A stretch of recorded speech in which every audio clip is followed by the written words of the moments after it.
Okay. Let us humbly recognize our fathers here present, Dr. PC Obiosu and Chief Joseph Owugo, Senti Eze, Dr. Alex Anosi, SNDB of your state. You are welcome, sir. Thank you, sir.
Brigadier Commander-in-Chief, Shafaudeen Movement International, Alhaji S.A.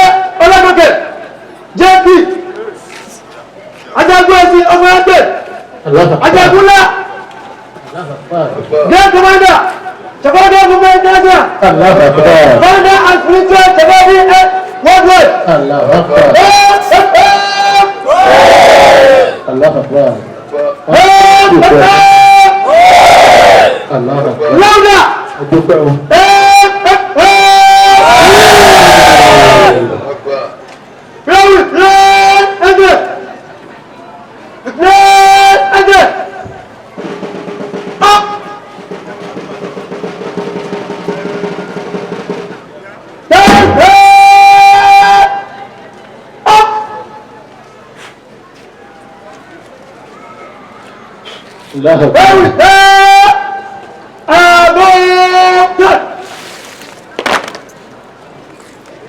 Ẹ jẹ́ aṣọ pé Ọlọ́run tóbi.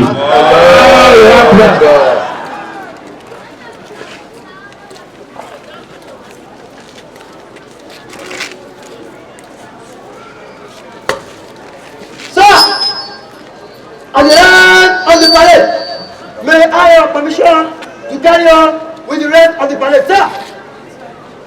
Allah Akbar. Hello.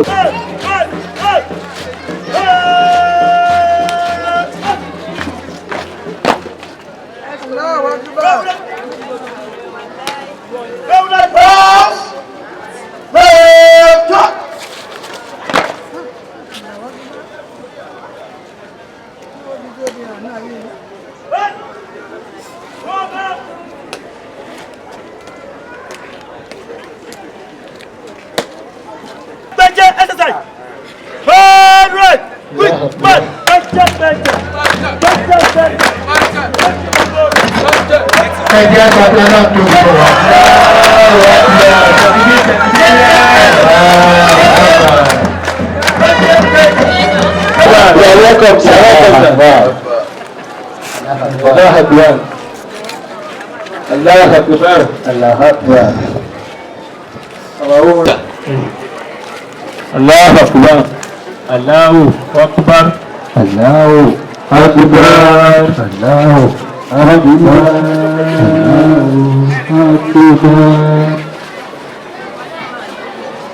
Any other names to recognize? Lewode.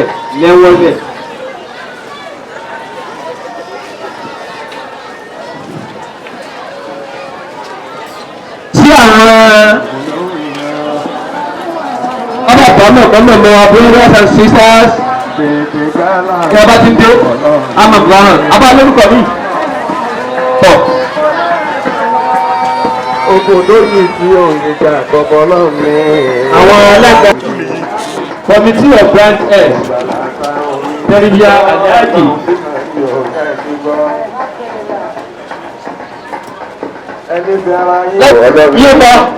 Yépa.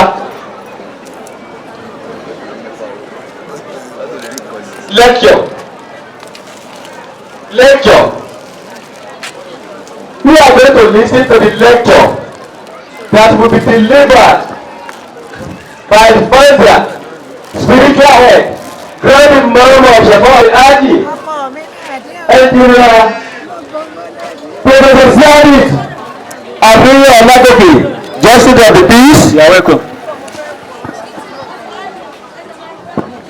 The title of the lecture: Building Strong Institutions for Nigeria, a corporate challenge. Rasul shafaudeen ibn Muhammad. You are welcome, sir. You are welcome. Àjọ̀dún tó ní yìí, the lecture that will come from it, only 30 minutes ni mo fẹ́ lò torí wípé program wa pọ̀ tó pọ̀ jù lónìí. Àjọ̀dún máa dé gbogbo ẹ̀ pété ni. I will do the summary that níbo la lóko rẹ̀ wà. The summary of the Quran is in Quran chapter 57 verse 4. So if the man is here, let him do justice to it, and if he's not here, let me do it on my own. Nínú ayé aṣọ́lájú Hadid 57 verse 4 yìí, ìtọ́lẹ̀ òfin rìnlẹ̀ ní wípé gbogbo nǹkan ló máa ní time frame. When you are able to respect timing and your timing, kò sí bí yóò ṣe ní dáa, kò sí bí yóò ṣe ní rí ìjọba ṣe.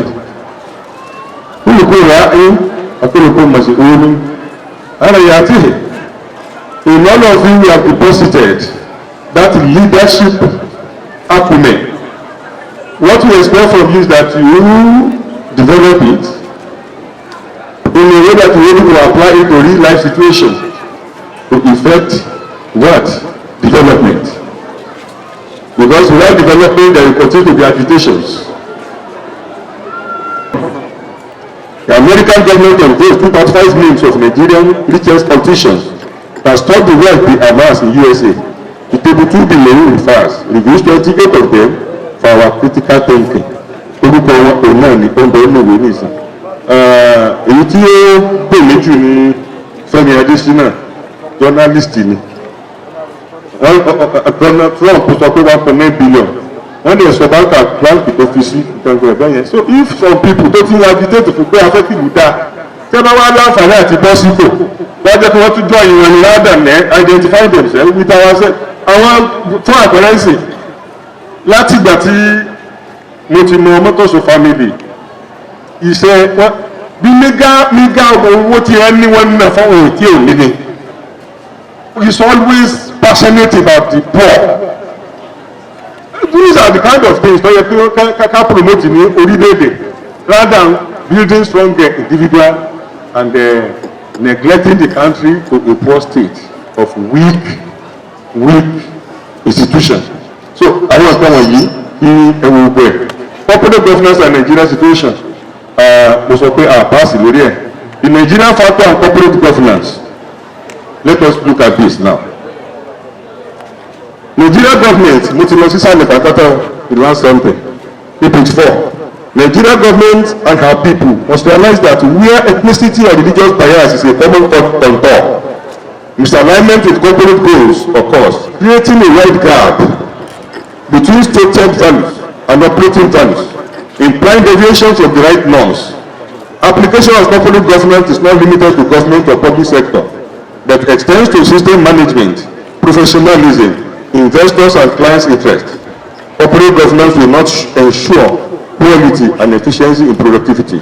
The standpoint of necessary deviation to avoid reduced productivity that may lead to issues of behavioral challenges like bureaucracy, armed robbery, prostitution, etc., etc. Quality government depends on the competence and integrity of managers or directors and their diligent adherence to ethical standards. These are the areas. See, our brother, and you media, you need to go and bend all this sensation from you. Ọ̀pọ̀lọpọ̀ mi ṣe tí ò dáa tí ó dẹ̀ ọ̀láìpọ̀ mọ̀ pé tí ò dáa ló ń ṣe. Tọ́ba rẹ̀ ní sensitize ẹ̀ wà láyé will now need to perform so better. So ọ̀dọ̀ yẹn yóò. When you look at strong institutions and corporate governance, let us look at some important jump. Adequate legal framework and regulatory framework are germane to the effectiveness, that's page 5, effectiveness of corporate governance to build strong institutions. Strong institution has characteristics of processes and structure, which in themselves with resilience are built of the code of corporate governance and good legal framework. The structure below you could see if you have the paper. So don't let me waste time. But what we need to look at in our fundamentals guarantee one, a case study of employment methods and procedures in these countries first. In USA, into our very law, what skill do you have? In France, what certificate do you have? But in Nigeria, who recommended you? Why we are losing the grip of what is supposed to be on ground. So, about a critical study on the issue of national career in Nigeria and United Arab Emirates reflect the consequences of employment process attitudinal challenge. Consider the 3 below. National career. Nigeria average in 1985, 17 national career Ilani. United Arab Emirates mẹ́ta péré ni wọ́n ní. But ní 2017 Nigeria Airways ò ní nǹkankan àpẹ ọ̀sìn nǹkankan ń yàmá. United Arab Emirates wọ́n ti ní 256. Àwọn economy wọn gan máa wá high tàbá compare. Oko asálẹ̀ mọ̀ ni wọ́n mọ̀ sọ di nǹkan tó lágbára tí gbogbo wa sọ pé à ń lọ Dubai à ń lọ kankan gbẹ̀ báyìí. Gbogbo ilé ọlọ́run àtọ́wà ń bí àwọn aṣáàsọ gbogbo ẹ̀ kí dáradára. Ẹ̀yìn rí àyè we need to look into it. Skill related base for employment. When you look at leadership question, Sheikh Muhammadi Al-Matoun selected the best brain that world can offer, citizens or non-citizens. Báwo ni objectivity làwọn fi ń gbà yẹn ṣiṣẹ́, not ọmọ ìyá mi ni, ọmọ dáàdì mi ni, nǹkan ìpínlẹ̀ bẹ́ẹ̀ yẹn. Nigerian choice of workers is through federal character and nepotism, government and institutions alike. These are the major problems to weaken wa. As one of the structure, àwọn nǹkan tó yà á wò nìyẹn. Don't think about secession. Kò sí dábẹ́ secession ṣe secession ṣe. Torí pé Sudan nígbà wọ́n pín sí méjì, àwọn táwọn rò pé wọ́n showcase tó jẹ́ pé wọ́n lajú. The Christians south out, ojú ogun ni wọ́n tún wà dì sí, òròjútó àárín wọn mọ́. So nídìí pé ìwọ máa lọ north, ìwọ south kò dádúró, ìwọ nǹkan no. Torí pé in every geographical contraptions, àwọn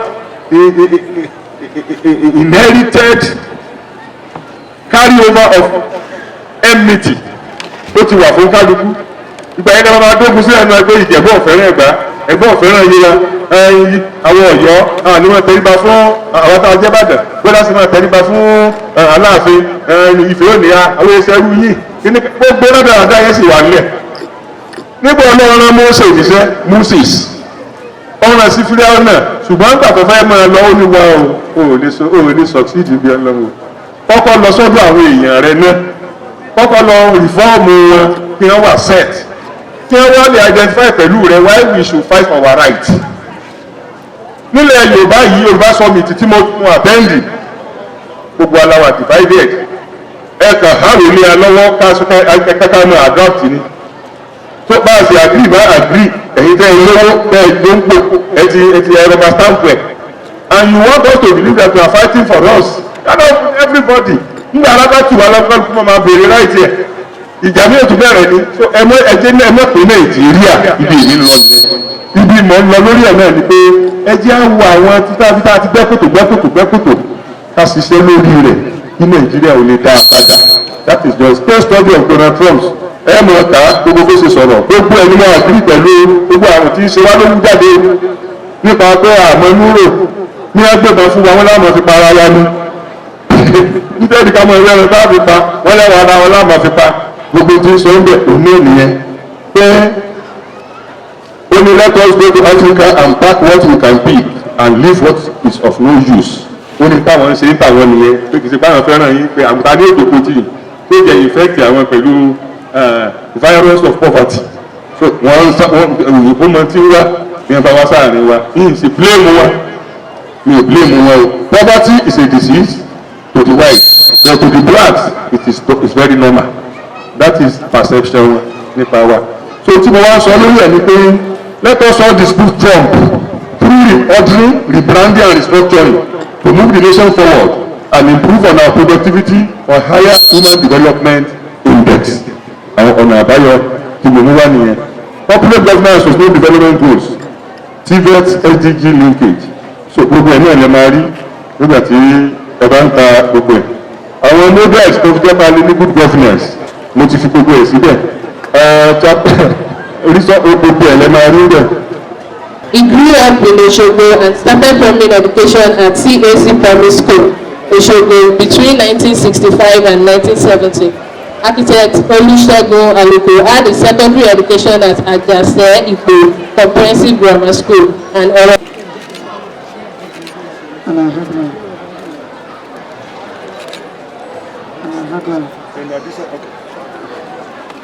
In addition to that, sir, 4 books are published this year. TVET, SGD linkage, a tool for sustainable development. And you have your comment that day when an inaugural lecture was going on. I think I have it here. The book appreciates the technical education's relevance in development through TVET as an import of the second inaugural lecture of the Federal Polytechnic Labo of November 29, 2010, delivered by the author. You are welcome, sir. Now, youth and education, strategies for empowerment.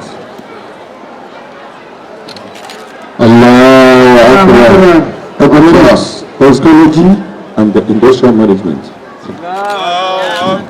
This one, our Imperial Majesty has, when we paid the courtesy visit to you, you made a remark, and I ensure that the remark is here. The book emphasizes on the need for uprightness in religion for ease of soul relocation for a better future life. I'm sorry for those Imperial Majesty. Sorry?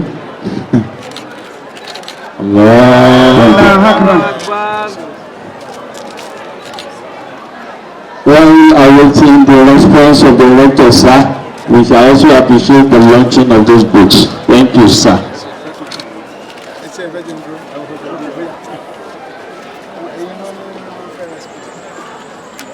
Allahu Akbar.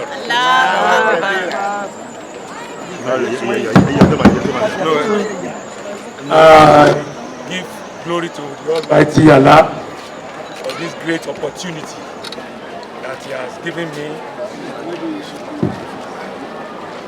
that has been given to me today to be here.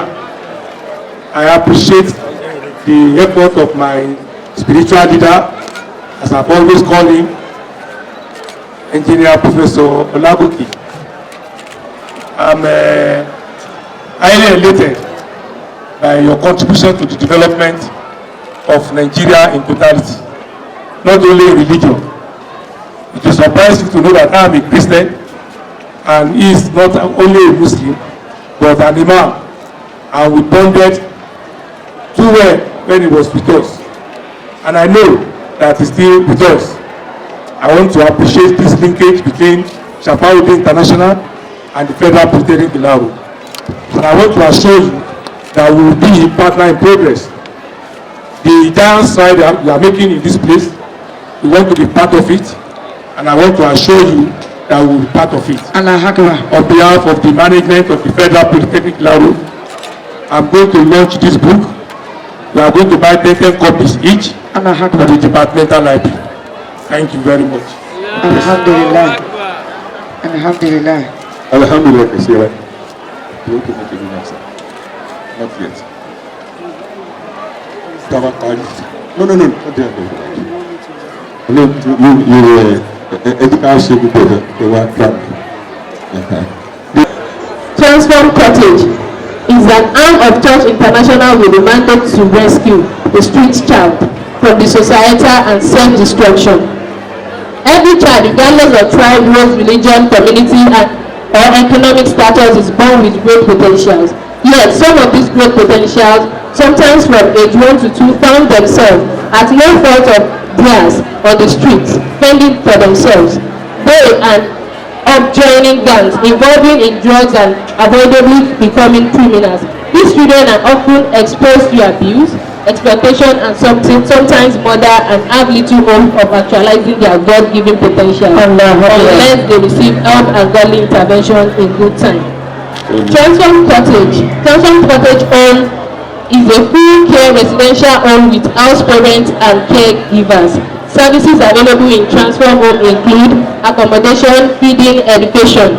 Mr. Olabi Oladejo is an advocate of inclusive society, where the rich and the affluent share their belongings to the less privileged around them, irrespective of their race, tribe, and religion. He currently sponsors many indigent students to different degrees of educational pursuits in Nigeria.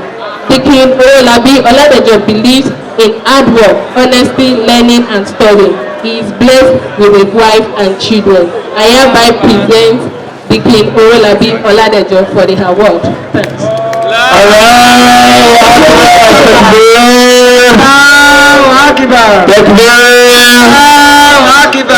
want the honor of inviting the go-getter rector, architect Olusegun Olaniwaju Aluko for this presentation.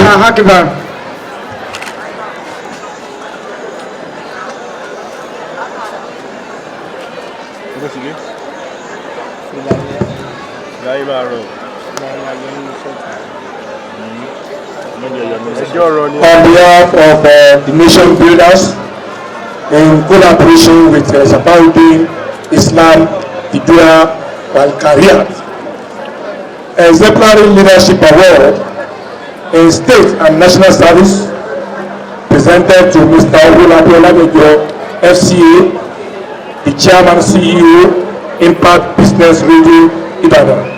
Today, 27th day of January 2018.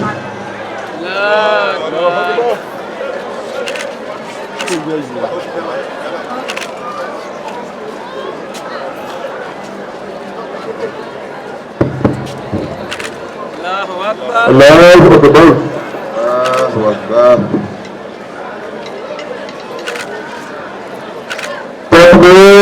Allahu Akbar. Ìwé dà.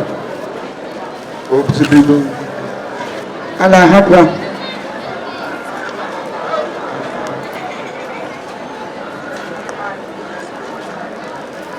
This book, sir. Youth on Education Strategies for Empowerment. It is the same thing. Destiny and destination. Destiny, destination, and challenges of spiritual. The fourth one. Not duplicated. Ọdún mélòó lè àti mú wẹ̀? Olú ẹni patience o. The same thing náà ló tún mú wá.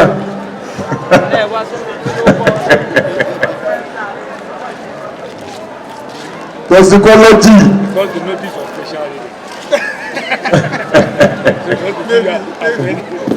Economics, toxicology, and industrial management.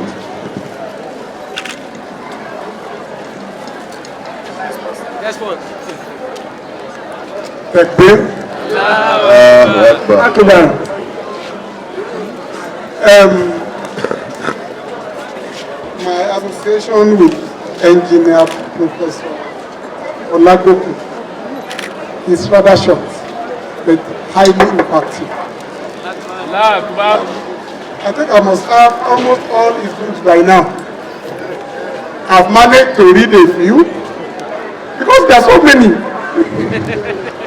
Now, I have this task of reading this.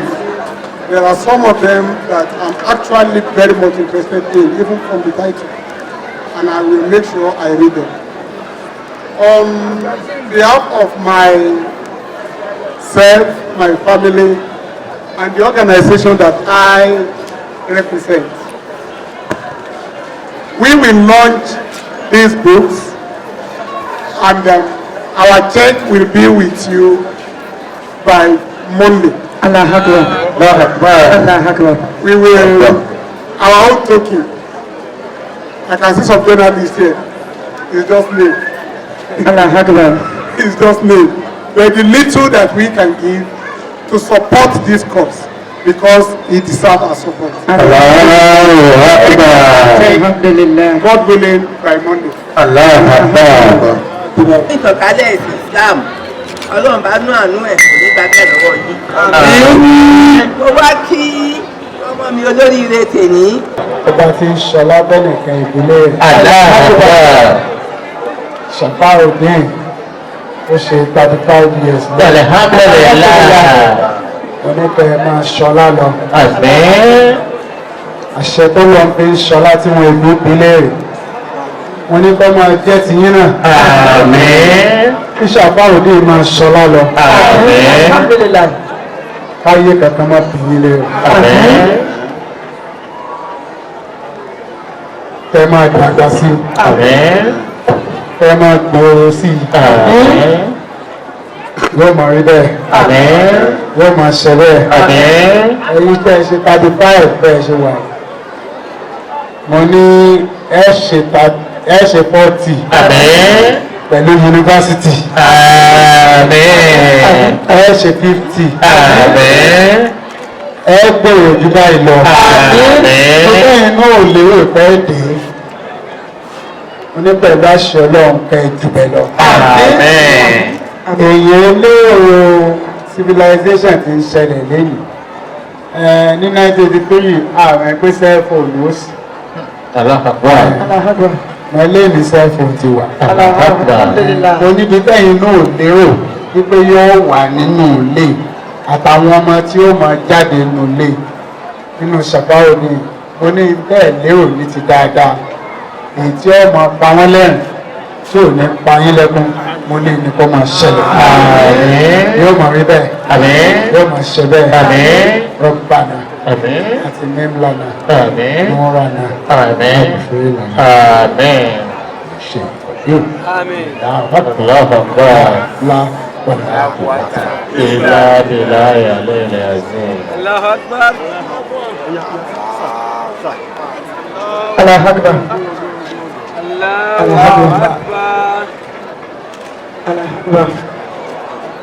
Allahu Akbar. Giving a person call on him on Tuesday, 9th of January 2018 the fast. Who may be too excited and sentimental about the arrival of the newly born baby. It is better to welcome them and use yourself with seeking forgiveness for the new arrival, because you do not know the kind of spirit or soul living in him or her. We may not even know the kind of generational cause he or she is bearing as a burden from his ancestral parents or the immediate parents. He further advised that we should pray for our enemies, deal with them cautiously, because they may be stepping tools for your greatness. If you destroy them, you may destroy yourself. Correct your opportunities to start up. Thank you, sir. And we have to present the book to everything. Allahu Akbar. Allahu Akbar. Allahu Akbar. Allahu Akbar. Allahu Akbar. The Ethical Report magazine and the mission builders. Allahu Akbar. For the launching, sir. Don't do that.